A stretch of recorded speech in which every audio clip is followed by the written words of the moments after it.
नमस्कार, आप देख रहे हैं इंडिया 24/7 न्यूज और मैं हूं आपके साथ सपना ठाकुर। रुक करते खास खबरों की ओर। लोकसभा चुनाव के बाद यूपी में संगठन को मजबूत करने में जुटी आम आदमी पार्टी आज नोएडा में आप सांसद संजय सिंह ने पार्टी के प्रदेश संगठन के साथ बैठक की है। मीटिंग के बाद संजय सिंह ने प्रेस वार्ता में संजय सिंह ने कहा, टीडीपी अपना स्पीकर समर्थन करेंगे। अगर टीडीपी ने अपना स्पीकर नहीं बनाया तो बीजेपी अपने सहयोगी दलों को तोड़ देगी। ये सरकार 6 महीने 1 साल से ज्यादा नहीं चलेगी। जब भी मौका मिलेगा एक वैकल्पिक सरकार इस देश में बनेगी।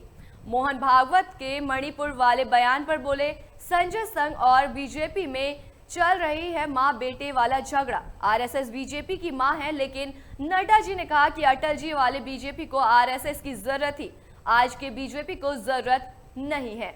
दिल्ली जल संकट पर बोले कि दिल्ली से नए जीते सांसदों को भी इस पे बोलना चाहिए। जनता पार्टी की कृपा से जेल में रहा।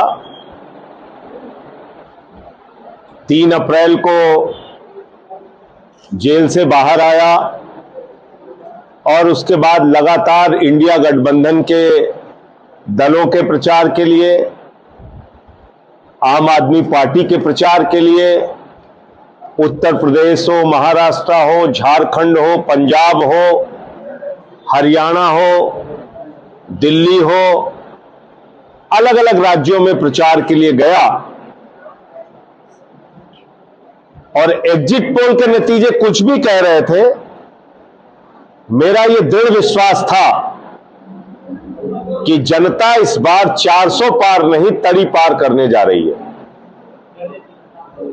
इतने संसाधनों के साथ भारतीय जनता पार्टी चुनाव लड़ी। पूरा धनबल का संसाधन उनके साथ, इलेक्टोरल बॉन्ड में सारी चीजें खुल के आई। पूरा मीडिया तंत्र का संसाधन उनके साथ, चुनाव आयोग उनके साथ, प्रशासन उनके साथ, CBI, ED, income tax department उनके साथ। तो इतने तंत्र का इस्तेमाल करके भारतीय जनता पार्टी चुनाव लड़ रही थी और 240 सीटों पर सिमट गई। यानी कि जो प्रधानमंत्री जी का 400 पार का दावा था, उससे 160 सीट कमाई और 2019 की तुलना में 303 से 63 सीटें इस बार कमाई। और सबसे ज्यादा मैं धन्यवाद देना चाहता हूं पूरे अपने उत्तर भारत के लोगों को। ठीक है, मध्य प्रदेश और छत्तीसगढ़ में, दिल्ली में अपेक्षा अनुसार परिणाम नहीं आए, लेकिन उत्तर प्रदेश ने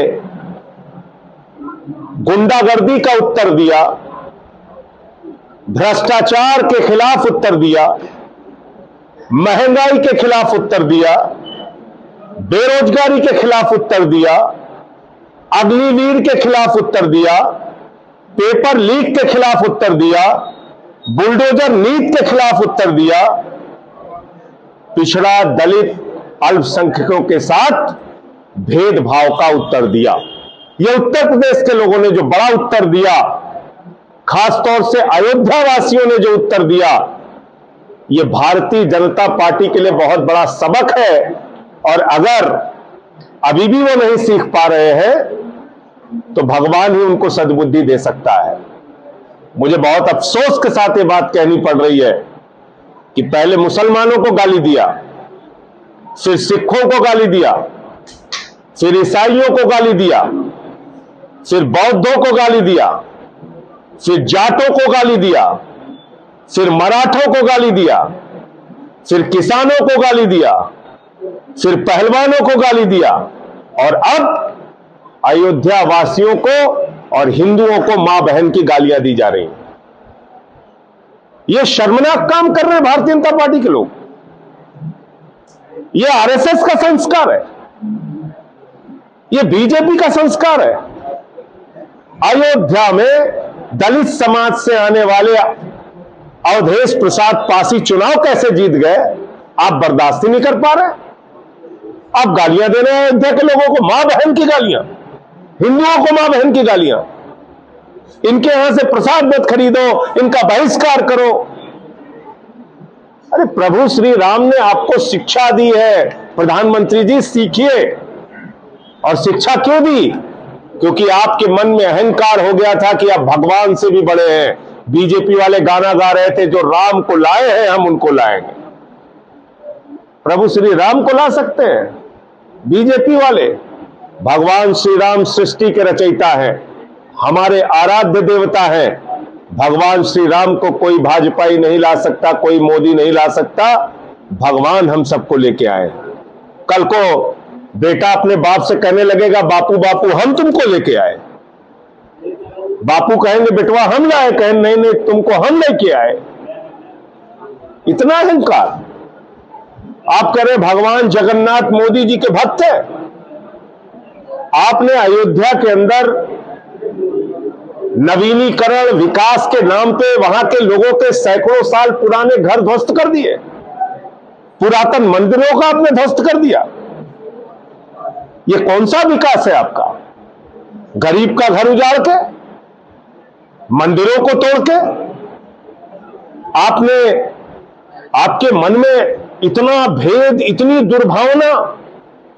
अखिलेश यादव जी उत्तर प्रदेश के 5 साल मुख्यमंत्री रहे, अपना आवास खाली किया तो गंगा जल से धुलवा रहे हैं आप। कन्नौज में अपनी पत्नी के साथ मंदिर का दर्शन करने चले गए तो मंदिर आप गंगा जल से धुलवा रहे हैं। प्रभु श्री राम के मंदिर का शिलान्यास करते हैं तो श्री रामनाथ कोविंद जी जो तत्कालीन राष्ट्रपति थे उनको नहीं बुलाते। उद्घाटन करते हैं तो श्रीमती द्रौपदी मुर्मू जी जो वर्तमान राष्ट्रपति हैं उनको नहीं बुलाते। क्यों भाई? ऐसी तमाम बड़ी खबरों के लिए देखते रहें इंडिया 24/7 न्यूज।